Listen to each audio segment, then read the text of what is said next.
Salut à tous et bienvenue sur AD Regard. Au milieu du désert, un groupe de garçons creuse des trous dans le sable sous un soleil brûlant. Soudain, un serpent à sonnette apparaît à proximité et un garçon qui n'en peut plus de ce travail décide d'enlever ses chaussures pour toucher le serpent qui finit par mourir. Dans la ville où se trouve Stanley Enots, le quatrième passe quand soudain une paire de chaussures lui tombe sur la tête, le renversant, puisque son père travaille sur un remède contre les pieds puants. Stanley décide de ramener les chaussures à la maison, mais à ce moment-là, la police l'entoure.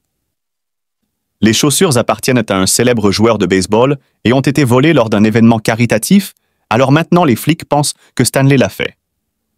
La police l'emmène voir ses parents et remarque immédiatement des choses suspectes. Son père Stanley a un appartement rempli de dizaines de chaussures et Stanley le quatrième a des affiches de la star du baseball sur son mur, considérant cette preuve que Stanley est traduit en justice où on lui propose deux options. Prison ou passer 18 mois au camp Green Lake. Stanley choisit évidemment le camp, et pendant le voyage, il ne peut s'empêcher de se demander si cet incident est une partie de la famille maudite. Le bus traverse un vaste désert plein de trous, et pendant une seconde, Stanley pense voir un marchand avec sa mule, mais il semble que ce soit juste son imagination. Il arrive dans une petite ville ombragée qui est remplie de garçons portant des uniformes de prison. Stanley rencontre le directeur, et Monsieur qui trouve le nom de Stanley drôle. Le garçon explique que le nom de famille crie Knut est Stanley à l'envers, et nommer le fils Stanley est devenu une tradition pour garder le jeu de mots, mais Monsieur s'en fiche et continue de partager comment les choses fonctionnent ici. Le camp n'a pas de tour de guet ni de clôture, car il n'y a que du désert sur des centaines de kilomètres sans une seule source d'eau, donc personne n'ose s'échapper. Stanley ne reçoit que 2 ensembles de vêtements et une pelle qui sera utilisée pour faire des trous tous les jours. Stan doit creuser jusqu'à 5 tonnes de profondeur et le mesurer avec une pelle. Plus il lui faudra de temps pour creuser, plus il restera longtemps au soleil. Il doit également faire attention à éviter les serpents à sonnette et les lézards tachetés de jaune, car ils peuvent le tuer. Ensuite, Stanley rencontre le conseiller du camp, le Dr Pansky. Il lui fait visiter les lieux et lui dit que la règle numéro 1 est de ne pas déranger le gardien. Pansy oblige les autres garçons à emmener Stanley à l'endroit où il dormira, où se trouvent les taches de vomi de l'enfant mort que le médecin appelle les gars par leur vrai nom, mais ils ne se désignent qu'en utilisant les surnoms qu'ils ont acquis ici. Le plus jeune garçon est Zéro, celui qu'on appelle comme ça parce qu'il ne parle jamais. Après que Stanley demande où il peut remplir sa gourde, quand il utilise celle d'un garçon au vrai nom, le gars le pousse pour lui rappeler d'utiliser les surnoms. Ensuite, Stanley prend le dîner, qui est juste des haricots préparés de différentes manières. X-Ray vole une partie de sa nourriture en prétendant qu'il ne le mérite plus, parce que Stanley n'a pas creusé aujourd'hui. Les garçons demandent à Stanley pourquoi il a été envoyé ici, et quand il répond qu'il a volé des chaussures célèbres, zéro choc. Tout le monde lui demande s'ils avaient des étoiles dessus, comme Stanley le confirme. Il se souvient d'une partie du procès au cours duquel la star du baseball a expliqué qu'il avait grandi dans un orphelinat. C'est pourquoi il a fait un don à une œuvre caritative en traitant Stanley de faux fan. Tard dans la soirée, Stanley ne peut pas dormir et se souvient que son grand-père prétend que la famille est maudite. C'est pourquoi Stanley le troisième ne réussit jamais avec ses inventions. Même Stanley le premier n'a pas eu de chance, il a fait fortune à la bourse, mais a été tué par un criminel infâme connu sous le nom d'Embrasser Kate. Elle a obtenu ce surnom parce qu'elle embrassait ses victimes après les avoir tuées, laissant du rouge à lèvres brillant sur leur visage. Mais elle n'a pas embrassé Stanley, elle a juste pris son coffre au trésor et l'a laissé bloqué dans le désert. Le lendemain matin, les garçons sont réveillés quand il fait encore nuit pour commencer à travailler. Tout le monde reçoit une tortilla pour le petit déjeuner et une pelle. Mais quand Stanley attrape une radiographie, la pousse et la lui prend, il s'avère que la pelle de X-Ray est plus courte et ne laisse personne d'autre l'utiliser lorsqu'il arrive sur le lieu de fouille. Monsieur explique à Stanley que s'il trouve quelque chose d'intéressant en creusant, il doit le signaler. Et si le gardien l'aime, il prend un jour de congé. Mais Monsieur prétend qu'il ne creuse rien en particulier. C'est seulement pour forger leur caractère. tous les garçons se mettent au travail, et quand ils jettent la terre, parfois, elle tombe dans un autre trou. Stanley essaie de leur demander de faire attention, mais les garçons se moquent de lui. Pendant que Stanley travaille sur son trou, il repense à la malédiction. Son ancêtre Elia travaillait dans une ferme porcine et est tombé amoureux de la fille du patron, Mira. Il a rendu visite à la diseuse de bonne aventure locale, Madame Zéron, pour apprendre à gagner le cœur de la fille. Mais Zéron lui a dit de l'oublier et de voyager en Amérique pour rencontrer son destin. Elia n'a pas abandonné et a demandé la main de Mira à son patron. Cependant, il y avait un autre candidat offrant un énorme cochon comme dot, et Elia a été refusé. Il est retourné à Zéron qui a finalement eu pitié de lui et lui a appris un truc. Elia devait emmener chaque jour un petit porcelet en haut de la montagne pour boire dans le ruisseau pendant qu'Elia chantait un air pour que le porcelet devienne plus fort et que le cochon devienne plus grand jusqu'à ce qu'il puisse être utilisé comme le meilleur Harry.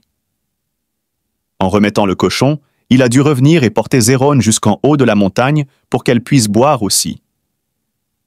S'il ne le faisait pas, une malédiction tomberait sur lui et tous ses descendants. Stanley suivait chaque pas pendant quelques jours jusqu'à ce que le cochon devienne énorme. Il l'a apporté à son patron, mais les deux cochons étaient de la même taille, et le patron a laissé Mira choisir avec qui elle devait se marier. Mira n'arrivait pas à se décider et lui a proposé un jeu de devinette pour décider. Mais Stanley a été tellement offensé par son attitude inversée qu'il a décidé d'aller en Amérique, comme Zéron lui avait dit en premier. Malheureusement, il a oublié d'emmener Zéron à la montagne avant de partir. Alors elle a maudit la famille, comme promis. Au présent, Monsieur s'arrête près des trous avec son camion pour que les garçons puissent remplir les cantines d'eau. Et taquine Stanley pour avoir eu ses premières ampoules sur les mains. Le premier à finir de travailler est Zéro, qui est un digger très rapide, et les garçons pensent qu'il mange le sable. Quand Stanley finit enfin son trou, personne ne l'aide à s'en sortir, donc il doit apprendre à sortir seul.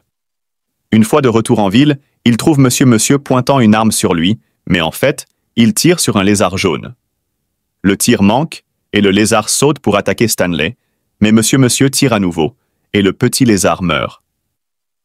Le temps passe, et Stanley commence à s'habituer à la routine du camp. Il se réveille tôt, mange des haricots nauséabonds, puis passe la journée à creuser, ce qui lui cause encore plus d'ampoules sur les mains. Il y a souvent des animaux dangereux dans les environs, et parfois la douche ne fonctionne même pas. Les autres garçons continuent également de s'embêter, se moquant de lui parce qu'il est doux. Stanley fait profil bas pour éviter les ennuis. Quand il écrit à sa mère, il ment et dit qu'il passe un merveilleux moment dans un camp d'été normal. Un après-midi, Stanley a découvert un fossile et l'a apporté à Pansy. Mais le médecin l'informe que le gardien ne se soucie pas des fossiles. Il partage également qu'il y avait autrefois un lac dans cette zone, et les terres qui l'entouraient appartenaient au grand-père du gardien. Ce qui déclenche un flashback montrant à quel point la ville était animée et prospère. Sam, appelé Sam, venait souvent avec sa charrette tirée par sa mule pour vendre de merveilleux oignons qui, selon lui, pouvaient guérir toutes les maladies et éloigner les lézards mortels. Sam avait le béguin pour l'enseignante locale Catherine et apportait toujours un sac d'oignons juste pour elle afin qu'elle donne un pot de pêche qu'elle avait ramassé en échange. Tous les hommes de la ville aimaient Catherine et appréciaient l'attention que Sam recevrait d'elle. Un jour de pluie, Catherine a dû renvoyer les enfants à la maison à cause des fuites sur le toit de l'école. Sam s'est porté volontaire pour les réparer, permettant ainsi de passer plus de temps en lien avec elle. Il a ensuite commencé à réparer d'autres parties de l'école, mais il a également dû observer comment la classe du soir pour adultes ne cessait de lui lancer des commentaires appropriés. Le grand-père du directeur, Walker, lui a demandé de sortir, mais elle l'a renvoyé, le laissant furieux.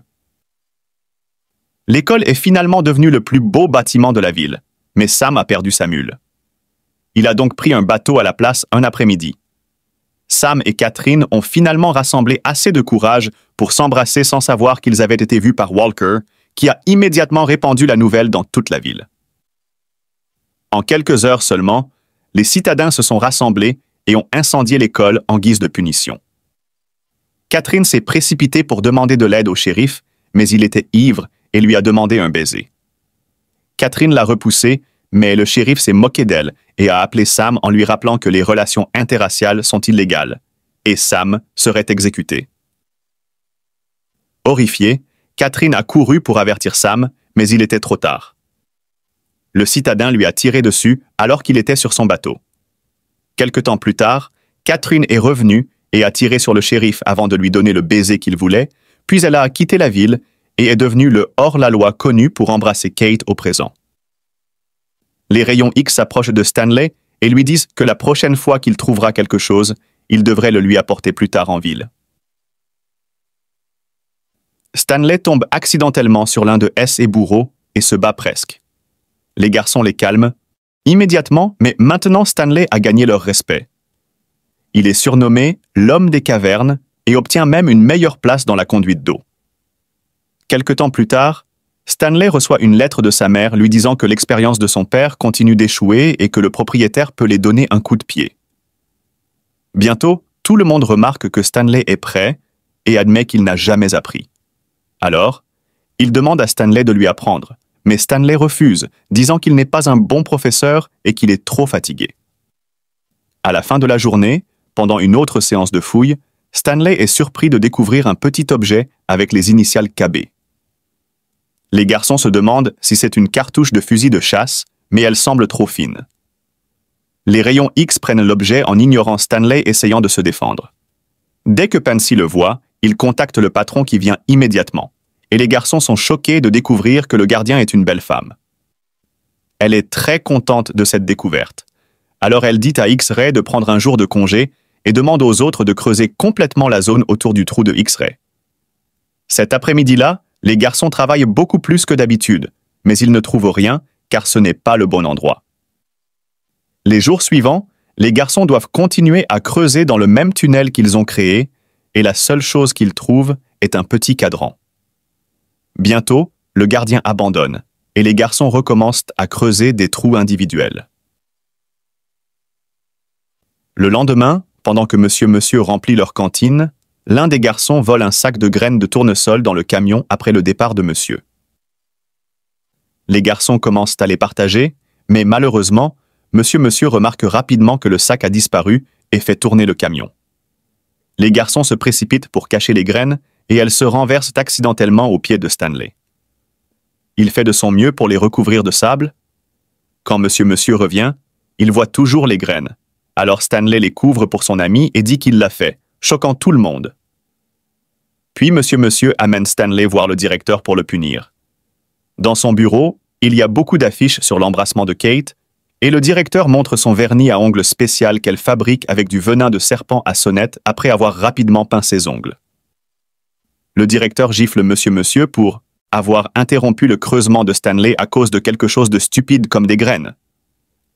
Puis, elle renvoie Stanley à creuser. Quand il revient dans la zone de creusement, les gars le voient comme un héros, et Zéro a fini son trou en remerciement. Stanley accepte d'apprendre à Zéro à lire.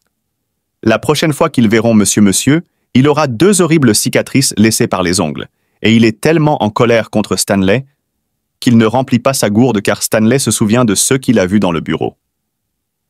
Il pense que le petit tube qu'il a trouvé embrassait celui de Kate.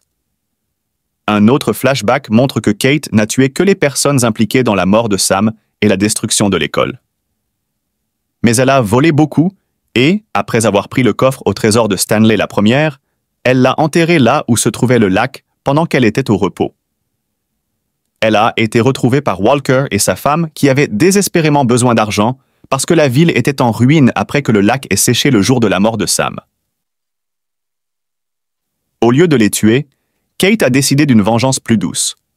Elle a laissé un lézard la mordre et a pris l'emplacement du coffre jusqu'à sa tombe.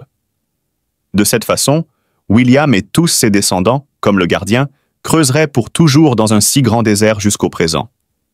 Stanley commence à enseigner à Zéro comment lire et écrire. Le Zéro révèle son vrai nom, Hector Zérone, ce qui signifie qu'il est un descendant de Madame Zérone. Puisque Zéro est un creuseur si rapide, il commence à aider Stanley avec ses trous, ce qui rend les autres garçons envieux. Un après-midi, Zéro partage l'histoire de sa mère qui a travaillé dur pour subvenir à ses besoins, mais un jour elle a disparu. Depuis lors, Zero vit dans la rue. Quelque temps plus tard, l'un des méchants garçons continue de donner du fil à retordre à Stanley pour avoir de l'aide dans le trou. Stanley le confronte et Pansy les encourage à se battre pour résoudre leurs problèmes. Alors que les garçons se débattent au sol, Stanley est facilement maîtrisé, donc aucun saut pour aider, et tue presque l'autre gars. Pansy tire en l'air pour les faire arrêter, et bientôt le gardien passe pour entendre ce qui s'est passé. Les garçons lui disent que Zero aide Stanley, alors elle précise immédiatement qu'il apprend à Zero à lire en retour.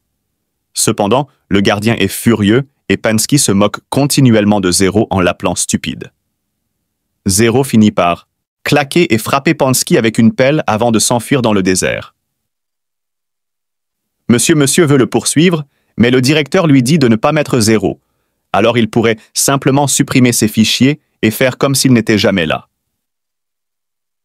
Le soir, les garçons discutent de la façon dont Zero va mourir dans le désert. Stanley ne peut pas arrêter de s'inquiéter et pense à l'histoire de Stanley, le premier à survivre 16 jours dans le désert après que Kate l'ait volé. Apparemment, il a trouvé refuge dans un endroit appelé le Pouce de Dieu, mais personne ne sait ce que c'est, et Stanley le premier ne pouvait pas le dire car il était à moitié fou quand ils l'ont trouvé le lendemain. Un petit nouveau arrive pour remplacer Zero, ceux qui dérangent Stanley. Il fait un plan et, quand Monsieur vient remplir leur cantine, Stanley vole le camion. Monsieur le poursuit immédiatement et s'accroche à la porte. Alors Stanley essaie de le repousser et se laisse distraire, faisant tomber le camion dans un trou en refusant d'abandonner. Stanley quitte le véhicule et court dans le désert pendant que les autres garçons l'encouragent. Quand le gardien en entend parler, elle ordonne à Monsieur Sir de signaler que Stanley a disparu dans 2 semaines, car d'ici là, il n'y aura plus rien à trouver sous le soleil brûlant. Stanley continue de marcher et d'ignorer tous les lézards venimeux de la région. Finalement, il trouve le bateau de Sam, et Zero est fatigué mais vivant. Il a survécu en mangeant les pêches que Kate avait données à Sam il y a toutes ces années et qui sont devenues de la confiture dans les bocaux après que Stanley en ait également mangé. Il remarque une montagne dans la distance qui ressemble à un pouce et se rend compte que c'est là que son ancêtre a survécu. Le duo quitte le bateau et commence à gravir la montagne, ce qui représente tout un effort. Stanley glisse et tombe presque, mais Zero atteint rapidement sa pelle pour l'aider à se relever. Malheureusement, cela provoque la blessure des mains de Zero, alors Stanley les enveloppe du mieux qu'il peut. Les garçons continuent pendant un moment, mais bientôt Zero s'affaiblit et tombe. Stanley l'attrape avant qu'il ne roule, mais Zero est trop épuisé et s'évanouit en refusant d'abandonner. Stanley choisit son ami et le transporte jusqu'au sommet de la montagne, tout comme son ancêtre avait pris le cochon. Finalement, Stanley voit du vert et découvre un petit ruisseau avec de l'eau et les délicieux oignons de Sam. Il se réveille immédiatement et les 2 garçons mangent et boivent pour récupérer. Stanley chante également une chanson que sa famille aime sans savoir que c'est la chanson du cochon transmise de génération en génération. Maintenant, Madame Zeronsoul peut reposer en paix, car la malédiction est levée de la famille Stanley. Le 3e termine enfin son invention et découvre un traitement efficace contre l'odeur des pieds. En mélangeant des pêches et des oignons, la famille fait la fête le lendemain matin. Zero fait une énorme confession. C'est lui qui a volé les chaussures. Il avait vu les chaussures en guise de don pour le refuge dans lequel il se trouvait et les a simplement prises sans savoir qu'elles étaient célèbres. Mais la police l'a rapidement poursuivi, alors il les a enlevées et les a jetées par-dessus le pont, atterrissant accidentellement sur Stanley. Zero a fini par se faire prendre en volant des chaussures à la palisse le lendemain. Stanley n'est pas en colère, même si en fait, il voit que c'est le destin et en est content. Entre-temps, l'avocat de Stanley arrive au camp pour le récupérer, car il a été décidé qu'il est innocent. Le gardien le met à la porte, mais l'avocat promet de revenir avec des renforts pour Stanley et Zero une fois qu'ils se sentiront mieux. Ils retournent dans la zone de fouille et trouvent le trou où Stanley a trouvé le rouge à lèvres après beaucoup de fouilles. Ils sont excités de trouver enfin le fameux coffre. À ce moment-là, le gardien et Monsieur Sir les trouvent, mais une bande de lézards sort et couvre à la fois les garçons et le coffre pour les protéger. Le gardien décide d'attendre que les lézards tuent les gars et raconte comment son grand-père lui faisait creuser même le matin de Noël, et les lézards n'ont toujours pas bougé ni mordu les enfants. Le poids est soudainement interrompu par l'avocat qui est arrivé avec quelques flics.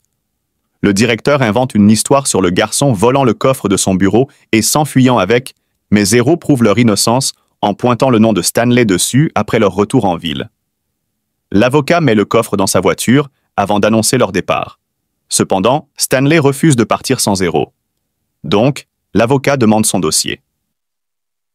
Quand il découvre que le dossier manque, le flic appelle pour obtenir l'autorisation d'une enquête et apprend que M. Sir est un criminel en fuite, et Pansky n'est pas vraiment médecin.